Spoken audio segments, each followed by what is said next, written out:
Wake up, buy your payer people. It's a beautiful day. Go grab yourself another cup of joe and say hello to Jim and Michelle Rhodes on the Buy Here, Pay Here Morning Show. Take it away, you two. Good morning. Hello from Clearwater. Yeah, it's another beautiful day. Yeah, fantastic. Beautiful day. Didn't get as much sleep last night. My bestie of all bestie girlfriends flew in last night from Lexington, Kentucky, and what is it about late night flights? It was midnight when I got to pick her up. So, and you know, when girls get together, they want to sit and chat for forever. Jim was like out like a light before I even had to go to the airport. So lots of fun. I'm more rested than I am, but you know, I'm super happy that she's here. Of course. So it's Friday, and we have just a few more days before the Super Forum. So starts on Wednesday. Wednesday. So I know that there are still flights available if you want to come in and enjoy that, but the hotel is booked out. So there are a lot of surrounding hotels, but the hotel it's full. It looks like, the hotel's full. Looks like a ton of participation. Oh my gosh. Yeah. So you folks in these Buy Here, Pay Here Facebook groups, you might have to talk amongst yourselves for a time. Well, and I'm hoping that, those of you out there that listen, swing in and going to be presenting on dashboards and Jim will be presenting with Amanda Sanchez. So I need to get that event published. So we're going to broadcast that one live. It'll be fun. I'm going to talk about performance metrics and more of the operational nature. And then Amanda will join to kind of tie into your financials. Yeah. Yeah. So it should be important. And I'll be there for comic relief. Of course. And the technical, she's the queen of the technical. Well, things. Hey, when there's a need, right. Michelle's willing to step in and kind of get the stuff done. Good morning, Bill Elizondo. Good morning, Glad Bill. to have you here this morning. Those of you who are listening, if you've got access to your phone or your laptop, type in where you're calling from or where you're listening in from, and we always love to give you all a shout out. So It's happy to have you here. So today's topic. Yeah, this came up again, and we see it from time to time. We do. And of course, it happens with our clients. We're all the time working with new dealers and kind of getting them positioned for some of these things. And the nature of our business is we do find ourselves living in the gray space sometimes. And with this subject about repairs after sale and all these kind of things, I just think sometimes what we see is dealers step into a dangerous gray space, and we would like to see them avoid it. So we're just offering some tips today. We're pretending to be attorneys. There's an old TV commercial. He's pretending to be an attorney, but he's not an attorney. So all you attorneys out there, don't go like, what the? We're not offering legal advice. This is like what Ally McBeal. Do you remember that show? Sort of. Okay, it was back in that dates me. Back in the 80s, Ally McBeal was a lawyer television show. So and there was an old TV commercial from a guy who was an actor who played a doctor and so he did these commercials where I'm not a doctor, but I play one on TV. So that's what we're doing this morning. I'm not an attorney, but I play one on the morning show.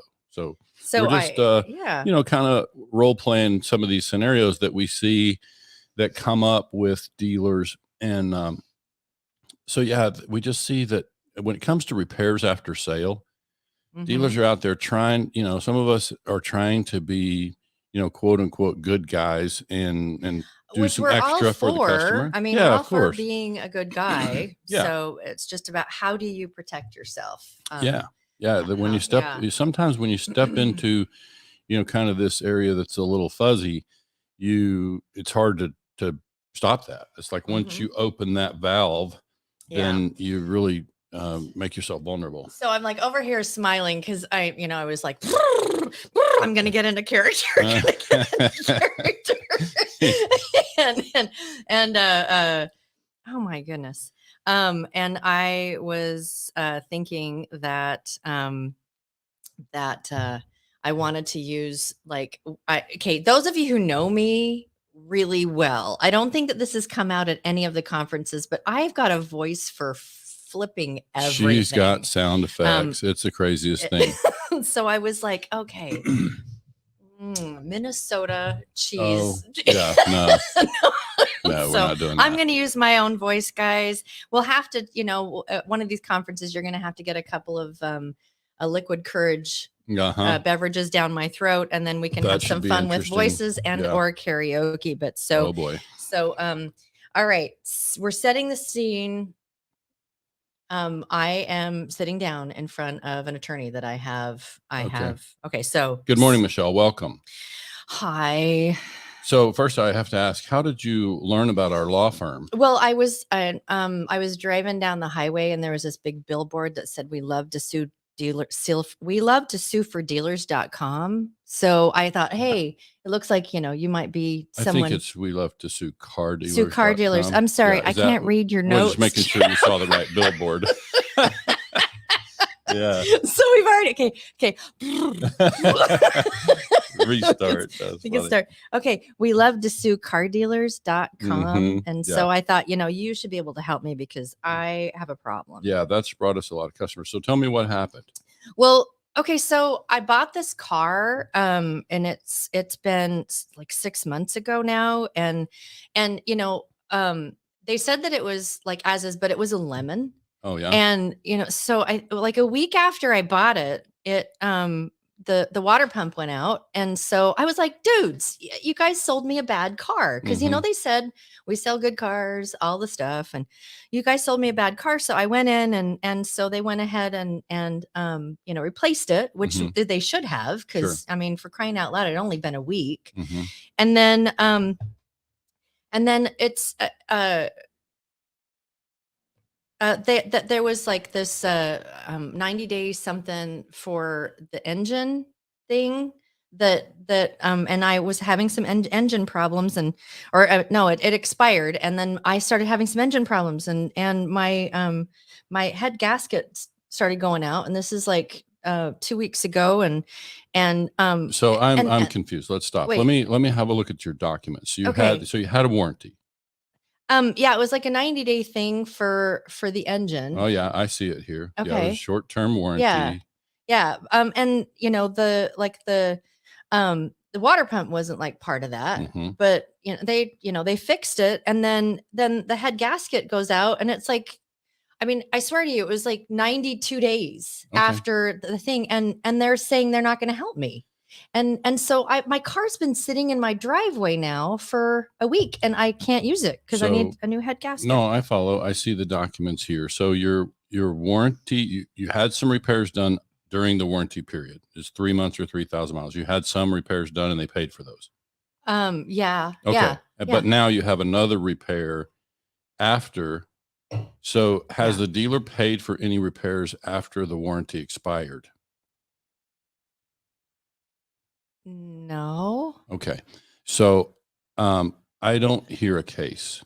If the dealer's warranty was in writing, which I see this here, I see that you did a 3 month, 3,000 miles. Is this your signature here on this document? Well, yeah, but they sold me a lemon. I'm afraid we just don't have a case. Here's one of our ballpoint pens. Our assistant will show you out. Hey, that's not fair. I mean, I gave them good money, but no, I understand you're frustrated. I'm just an attorney, and my job is to go, find the legal problems and collect money when somebody's been, wronged. I just don't hear anything here that suggests you've been wronged. But next case. But they paid. Yeah.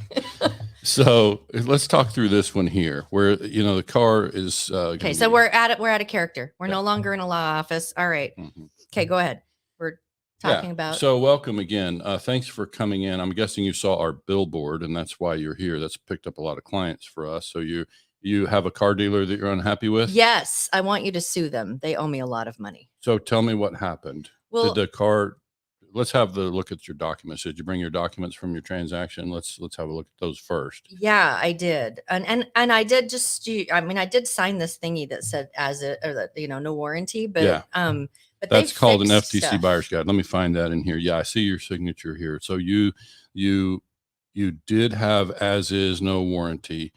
And so has the dealer made repairs to the car since since you bought it? Yeah. Oh, they have? Yeah. So like what happened? Well, like a week after I bought it, the water pump went out. And they paid for that? Yeah, they did. Do you have some receipts to show what happened? Yeah, or here they like are. Estimate? Okay, so you've got estimate. Oh yeah, I see here, $300 and some odd, and you didn't have to pay for that. They paid for that? Yeah. Okay. Yeah, so I think we should probably, so now you've got a different problem. Yeah, my head gasket went out. Okay, and you got an estimate on that? Yeah, it's going to cost me $200. Oh, probably more like $2,000. $2,000. Sorry, So, I don't know cars very well. It's like So, a two number. it's a big number, yeah. Yeah, So anyway, $2,000. so you're saying that the dealer now refuses to pay for They that? refuse to pay it. Okay. So and now you've had the car, it sounds like about 3 or 4 months. Yeah. Okay, so yeah, I think based on what I'm seeing here, then based on this estimate and the fact that you had repairs done in the past, even though the as is no warranty document was signed, I think a judge should hear your case. We should take your case before a judge. Okay, so all right, what's different between the two scenarios?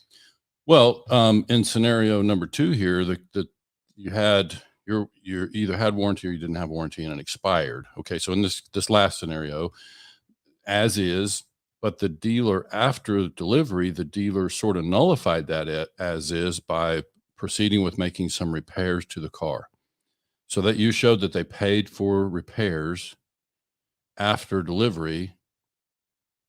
Okay. Or after the warranty expired. Either way, it's the same scenario. It's like if the dealer expressed no warranty, or they Okay. expressed a warranty and the warranty expired, Okay. and now the dealer made some repairs to the car, Okay. then they have effectively said that these documents are no longer really valid. We've sort of nullified that arrangement. We have gone above and beyond in the interest of making the customer happy. And now the question for me as an attorney and potentially for a judge is, okay, where does that goodwill that you're doing as a dealer, where does it begin and where does it end? Okay. So What dollar amount, what time period? You basically continued, some protection for the customer, and there's no clear documentation as to where that begins and where it ends. Okay. So what you're saying is, and I'm kind of confused because the first run through, I didn't feel like there was very much that was different, but you're saying that if there is a warranty and it has expired, and there was any repairs done after that warranty of any kind, then that warranty or that as is nullified. Well, again, I'm not doing this from a lawyer's perspective. I'm just saying from a logical perspective, just take it through from a business perspective. Let me just be the customer for a minute. And what we've heard from attorneys over the years, many of us as dealers, we go to these conferences and we hear dealers get up there and they speak and they talk about, you don't want your customers in a lawyer's office. No. You want to avoid that. Yes. And it also tells me you don't want your customers having the perception that they've been wronged. Okay, so then what you're saying is, and I would like you to talk about this too. J.R. Moore said, not if the dealer had, or GR, sorry, not if the dealer had a good faith release signed. Yeah. And what is that? Yeah. So George Spat says he's pretending to listen since I'm pretending to be an attorney. Good for Thanks, you, George. Thanks for playing along. So, and GR, I follow. So what you're calling a good faith release. So those who don't see the comments, GR says not if the dealer got a good faith release signed. So I don't know if that's typically done on a case by case basis, but either way, some would call that, I've heard this called goodwill repair. Sometimes the dealer will, do something called goodwill.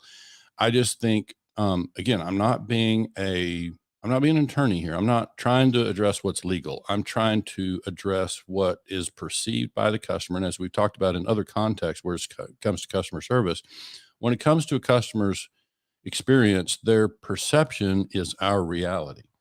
And their perception. Yeah. Is our reality. Yeah. And so if customer buys a car as is no warranty, again, it doesn't really matter if we've got warranty or not. If it's, so you can say, I got a warranty. I got a service contract. I got a warranty. Okay. So what about those things that are outside the warranty and now you paid for it and you had the customer sign a goodwill You did this out of goodwill. Well, okay, so I follow, but if I'm the customer, I'm saying, okay, here was something that was outside of as is, or was, as is. But they did it before. Why You wouldn't did they it do it again? before. Yeah. Why won't you do it again? I got a problem again. You did it once. Why won't you do it a second time? And this is where I think, and again, we're not trying to argue the point as much as we're trying to just help dealers think about what it might look like from the customer side. Yeah. And think about the business practices part of this is what the danger that we step into when we, agree to do that. And listen, we know dealers are out there trying to be good. We hear it all the time. We're trying to encourage dealers to be really good and helpful and all of that to their customers. But I get where you're coming from, is that when one of the things that we really strongly advise, I never, Jim keeps telling me, don't say you need to, but we strongly advise that you figure out what your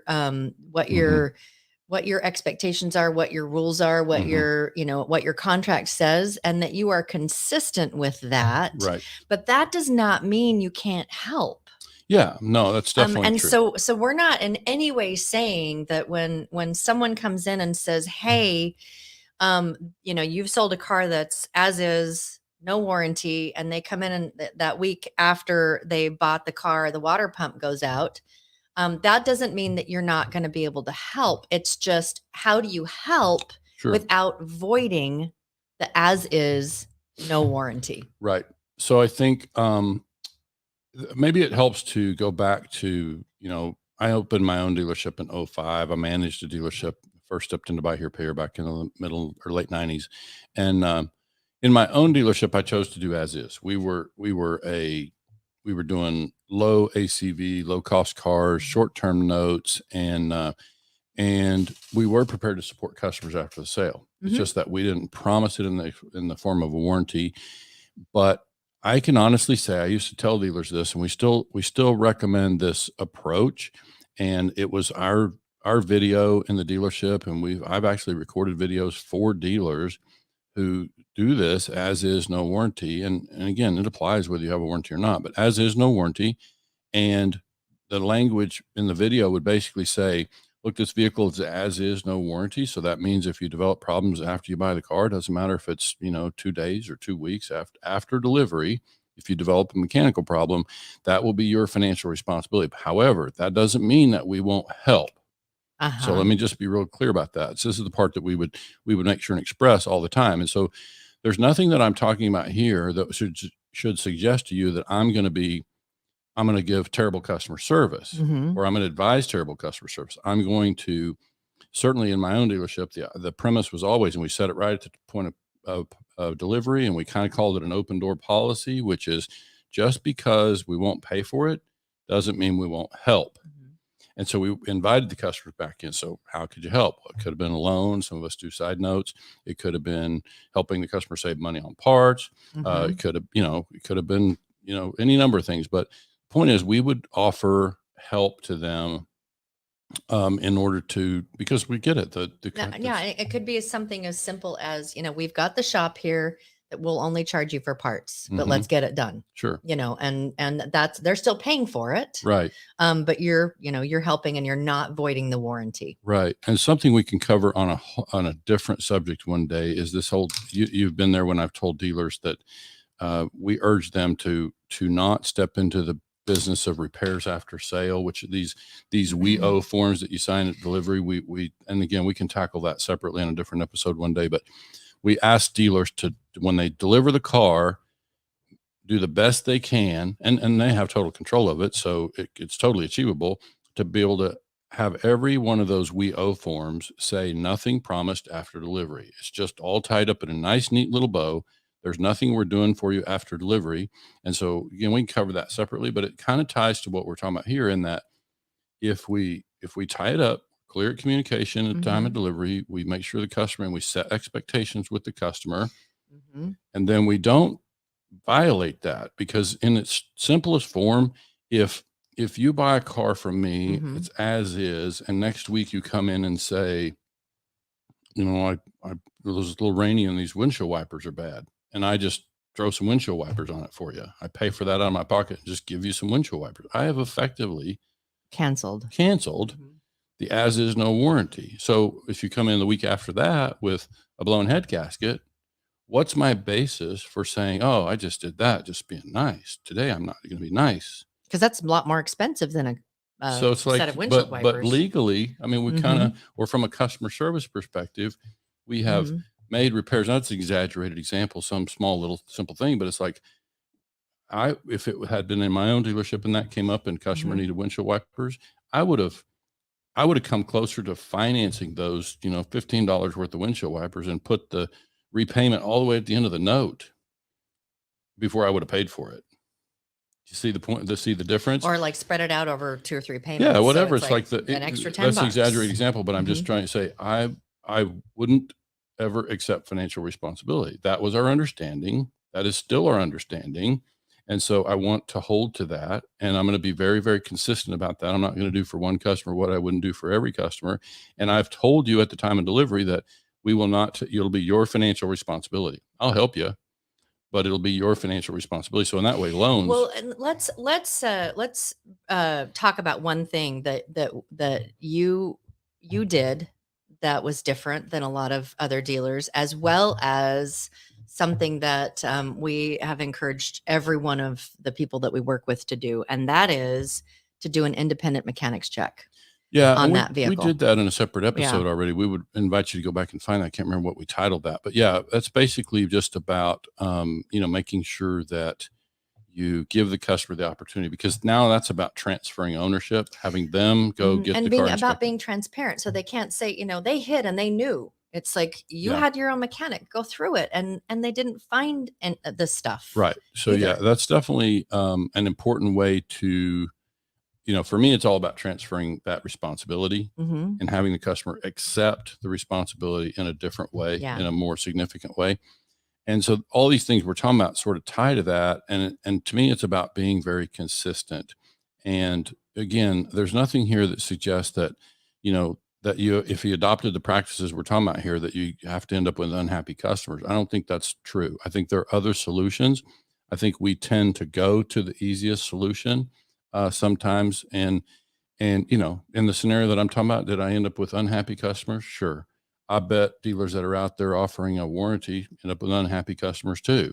It's just because the warranty doesn't cover everything, and certainly financially it can be difficult for dealers, but if they're managing their own warranty claims or whatever that might look like, or if it's a loan even, and I think it's becoming even more true. We've heard in our travels that, I used to be able to pretty consistently have an engine, buy a used engine in a salvage yard and have it installed. And worst case, you were $2,000, but probably $1,000, $1,500 you're putting. But now some of these cars to find a motor is problematic. And you could be looking at $4,000, $5,000, $6,000 to put a motor in something. So that's a difficult spot for a dealer to be in. But, we obviously as dealers, we have to honor whatever the document says that we would do. We have to fulfill that. So that's a pretty straightforward part of this. But I'm really talking about the things that are in that gray space where we step into the gray by, stepping out of whatever the agreement was at the time of delivery, whatever the document said at the time of delivery. When we step out of that, then we make ourselves vulnerable in my mind, because again, you could land your customer in an attorney's office and we don't know what the outcome is going to be in those scenarios. So, we've had a couple of people that have weighed in on doing a good faith release, good faith repair disclaimer. So how does that, what kind of weight does that have compared to the original contract? Well, I'd have to read the actual good faith disclaimer, but it's not important that I read it. It's how your customers read it and how your customers' attorneys would read it. And so for me, let me just play the customer's attorney again. If you tell me, yes, the dealer made some repairs after delivery, they had me sign this good faith repair thing. Yeah. So let's see it. What does it say? When does that good faith expire? They promised you good faith here. They agreed to make some repairs after the thing expired. And so when does this good faith document that you signed, when does it expire? And what's the dollar limit on it? I just would need to see it. Like, I hope that it ties it up in a nice little bundle. It's supposed to say, something along the line of, this is a one-time thing. We have no obligation after today. It's just that feels like, as a non-attorney, a pretty thin argument. It just, and again, I'm not being an attorney over here, and I know GR Moore chimed in, and we just, by the way, this second time this week that Michael Dunnigan's name has come up. When we talked to Scott Allen on Wednesday, we talked about being there to see Michael Dunnigan, a well-known attorney in Texas, who wrote a lot of the repo laws or repo books that many of us, learned on. He's the one who wrote this this document, and obviously, if Michael Dunnigan wrote it, it's meant to protect dealers and provide you the necessary protections. I just, as a non-attorney, it just still feels uncomfortable to me. It's like, is there a way to avoid that and not have to even go there in terms of agreed, GR, that he is the best attorney in the business. He's definitely widely known. But I think that the point that you're trying to make is that if you're going to do as is no warranty, then let's make it as clean as possible. Right. Because every time you add other layers of things to that, to the original contract, is that that there might be another loophole, there might be another, and it's also what your customers, or what our customers' reality is our reality as well, is that we're going to have to deal with that one way or another, whether or not we would win, because we've got a really tight case. Who wants to have attorneys down your back about the stuff? Yeah. Too? And listen, we get it. Like, side notes, and our friend Tommy just mentioned something I hadn't heard in years. Some people call side notes suicide notes, just because dealers are hanging themselves when they write side notes. But it's like, there's a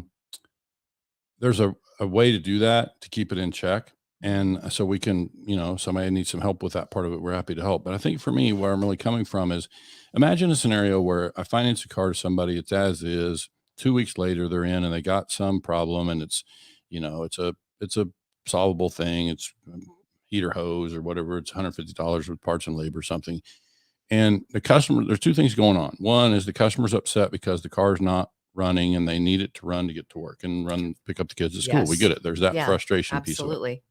There's also the financial element, because they understood it was as is. They're frustrated because their car's not running, just like we all would be. But then they don't have the 150 that they need to make those repairs. So there's the financial piece. So typically, though, if in that scenario, if I'm the dealer and I can help the customer understand, look, I can help you financially on the repair. I can loan you the money. We can get the thing repaired. You can have it fixed this afternoon. You'll be back on the road. Even though the customer would prefer not to have to repay that 150 in this example, it still resolves the problem. Typically, and we're picking small numbers here, but if it's a big number too, the customer, if they can get their car going again and they can kick the can down the road financially and get the car going, then that makes them happy. It's been my experience that we can get them happy, solve the problem. And listen, we can't just keep piling on notes, because the customer will never make it to the end of the contract, never, get their loans paid off. But in reality, I'm simply saying, as a non-attorney, as a car dealer, who, by the way, always had happy customers, I would just prefer to keep it the same for everybody. And that is, I never, and I used to tell dealers this, I can still say it, I never paid for a nickel of repairs during the 7 years that I was a dealer. I never paid for a nickel of repairs after delivery. Not once. I would end up repossessing the car before I would pay for repairs after delivery. Help the customer financially? Sure. Make them a loan, try to get, let them repay it from their tax refund, in March? Sure. But pay for it out of my pocket? Never. So I know we've had a lot of dealers that have said, what if like that, the we owes, we'll do it if you do this and this and this, and give your spiel. I love to listen to you as we're training new dealers. It's like, we've done everything that we're going to do to get this this car ready. Oh, sure. And so, this is the way that you see it is the way that we're selling it. Right. But we are going to let you take it and go get an independent mechanic's check on it to make sure that everything is running well. We've had our people look at it, but we want you to also take it to your mechanic or someone that you trust. So, So what she's talking about is customer on the lot, is looking through the cars and they say, I like this one, but it's, whatever, pick something. It's got some issue with it. And, the knob on the radio is missing or whatever. It's just, it's either a cosmetic thing or some minor, got a little oil leak up around the valve cover gasket or whatever, pick something. And the customer expresses just that, hey, I'd like to have that one, but it's got this problem. But typically the answer would be, yeah, I understand. Unfortunately, we've reconditioned the cars as far as when we put them out front, we've already reconditioned them as far as we're going to recondition them. So if it doesn't meet your needs and you want to choose a different car, then let's go help you find a different car. Point is, these cars that are out here, we're not making any repairs to them as a condition of you buying them. That we can help you choose another car that will make you happy, but we don't.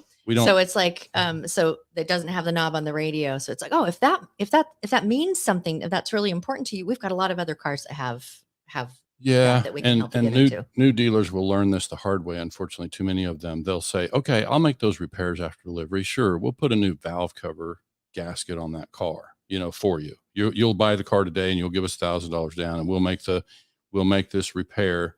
And so you bring it back on Tuesday and we'll have it all afternoon. We'll make the repairs. And then they're going to get in that car and it's going to turn into be something much more expensive, take much longer than was thought. And so for me, I would come closer to you pick the mechanic of your choice. In that scenario, I would adjust. If it's going to be estimated about $150 to get that valve cover gasket replaced, I would come closer just adjusting the down payment. You're going to give us $850 instead of $1,000. You agree to accept the car as is. We'll make a note on your documents that you accepted the valve cover leak and you're going to make those repairs yourself. We adjusted the down payment accordingly. And now the we owe says nothing promised after delivery. We owe the customer nothing.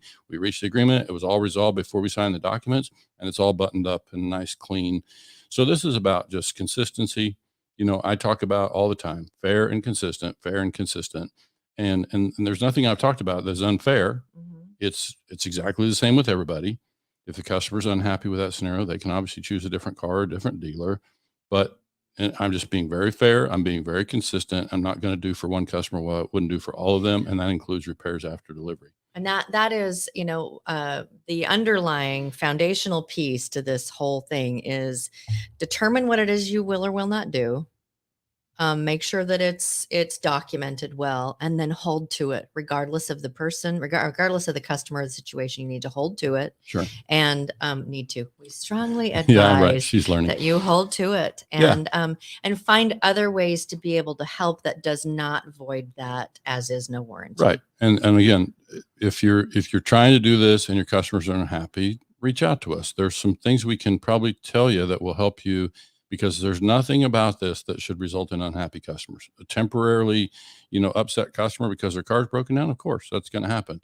But getting past that is entirely possible, and having a customer drive away happy is entirely possible. You just got to know. And having a great relationship with that customer Absolutely. afterwards is entirely possible, because it's, if you're there and they feel like you're on the same side of the table and trying to help them resolve the situation, right. And that you're trying to be as helpful as you can and stay true to whatever the agreement was. I mean, Yeah.